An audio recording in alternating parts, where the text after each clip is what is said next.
Hi, John Grenham here again with the latest instalment in the video exploits of your Irish ancestors.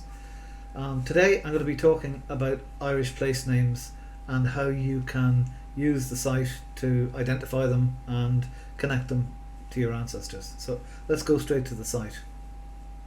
Here we are. Let me just full screen that. Okay, as you can see, one of the categories along the top is places. This is because surnames and places are the two basic raw materials of concocting anybody's genealogy, particularly in Ireland, because so many records, so many of the national records were destroyed. Lots and lots of the records are very closely connected to individual places. You might have 10 townlands in a census fragment that you don't have anywhere else, so knowing the names of the townlands is very important. And that brings me to one of the peculiarities of Irish place names, the townland. This is, to us in Ireland, this is the basic unit of rural address. Everybody knows what it is, so we never have to explain it, so we can't explain it to anybody. But a townland is basically it is the basic unit of a rural address. It's the way most of Europe was organised until they invented grids and lines and all sorts of peculiar sciencey style things. Here in Ireland, John Murphy, Ballymore, County Cork, will get you to the townland of Ballymore. It's an area, a rural area, generally an economic unit, an area that the people living there think of as a unit themselves. So if it's the side of a mountain, it might be huge because there won't be much activity going on. If it's a very fertile area with lots of little farmers, it might be very small but densely populated and so on. But it's not a town, even though it says townland. It's not a township. Lots of North Americans make that mistake. It's an area of rural address, rural identification, self-identification. And because the vast majority of the population up to the 20th century was living in the countryside, the townland is the holy grail of place names research. So trying to identify the townland where your ancestor lived is basically the name of the game. It will also lead you back to the old home place. It will give you, once you have it, you can get directions there. You can go there and stand in the field or look at the house where your ancestors left from and so on. So apart from the records, it's also very poignant and very emotional for most people in Ireland. Okay, this is what we're looking at here is the home page for the place name section. It's kept as simple as possible. You can search using wildcards and identify any place name that I know of. Okay, which place names do I know of? Okay, the place names included here, the vast majority of them are from what's known as the Townlands Index, the 1851 Townlands Index. That is an index of townlands that was derived from the 1851 census. It was actually published 10 years later, but it comes from the 1851 census, so it's known as the 1851 General Alphabetical Index to the towns and townlands, parishes and baronies of Ireland. And it's the townlands here, the Townlands Index. It was republished in facsimile by the Genealogical Publishing Company in the 1970s, and that it out of copyright, so widely available, and that's why it's here. And it's slap bang in the middle of the period most people are interested in. So it gives you the subdivisions, the geographic subdivisions you need to be able to zero in on the records. So let me give you an example that's guaranteed to produce lots and lots of results. Anywhere starting with Bally.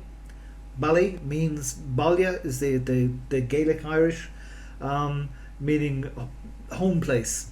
So Bally and an asterisk is any series of characters, a G, an L. So anywhere with Ballygul, lum lum lum lum. Okay, if you want, you can confine it to a particular county. There are 32 of them. You can also sub-confine it to the cities of Belfast, Dublin and Cork. We'll just leave it as it is for the moment and bring up. So there are 328 Ballys with a G and an L. So Ballyachlas, Ballyaholi, Ballyar Glebe. You see the idea.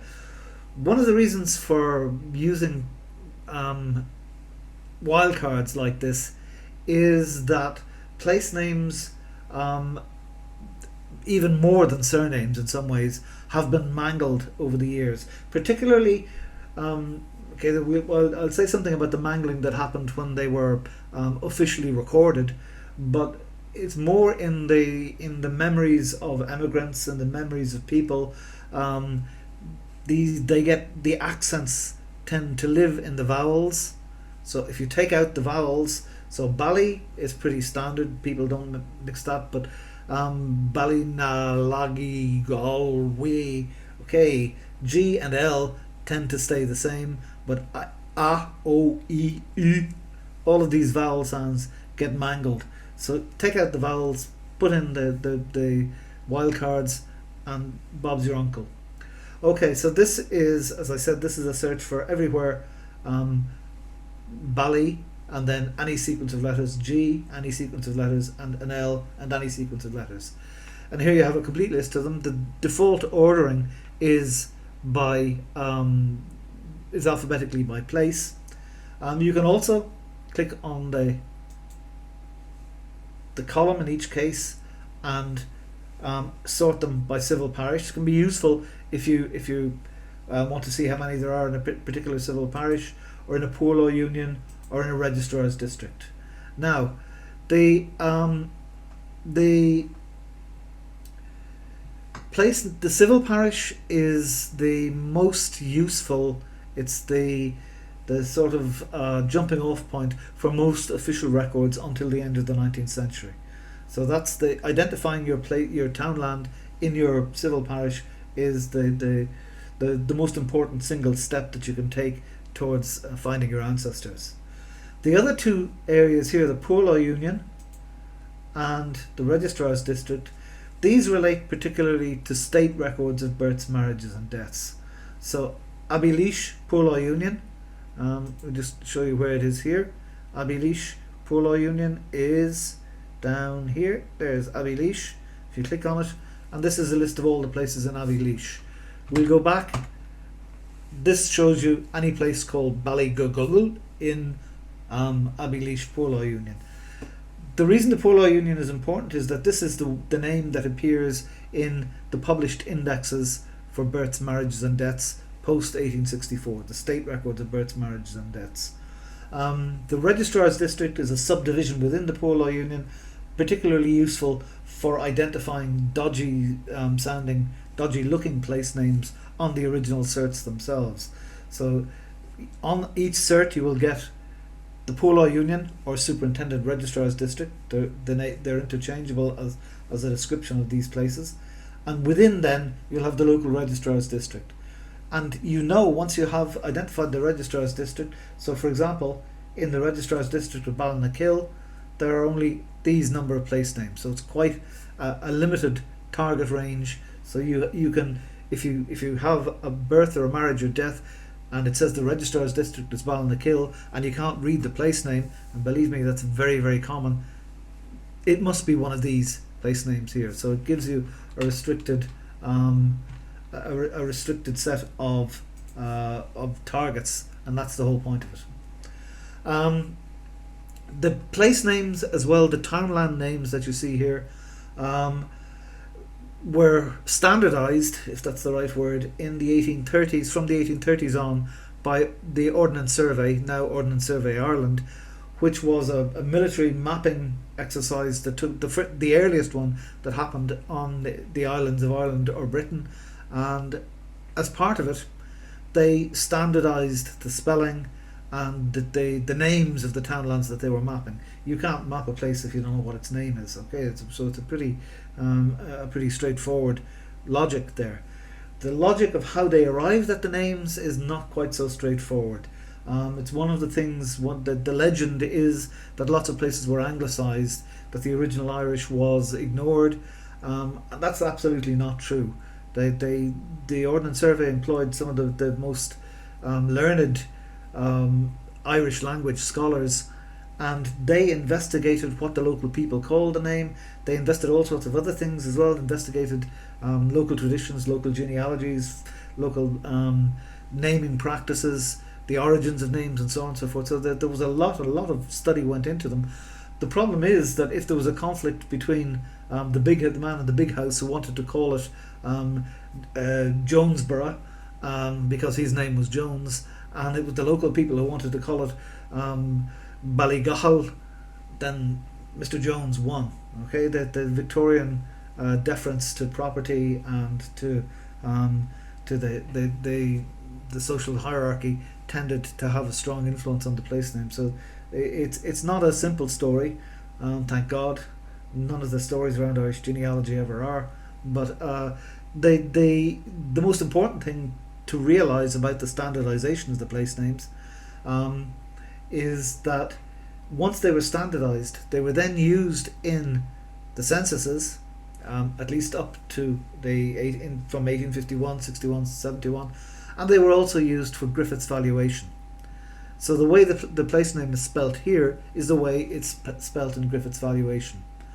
Okay, so for example, if you say Ballyglishan, they're in the civil parish of Ballyrone in County Laois or Queen's County. So there's Ballyglishan, and you have the listing here. This is the sort of switchboard page for all the records relating to Ballyrone parish. As I said, this is the civil parish is the key to all the records. If you click on the link on Ballyglishan, you'll be taken to Griffith's valuation for Ballyglishan.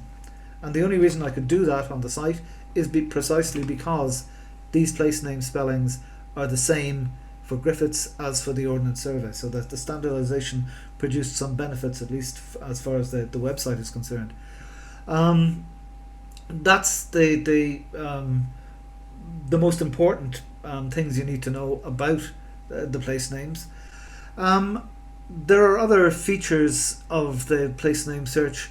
For one thing, it also includes street names. We saw in the listing of counties.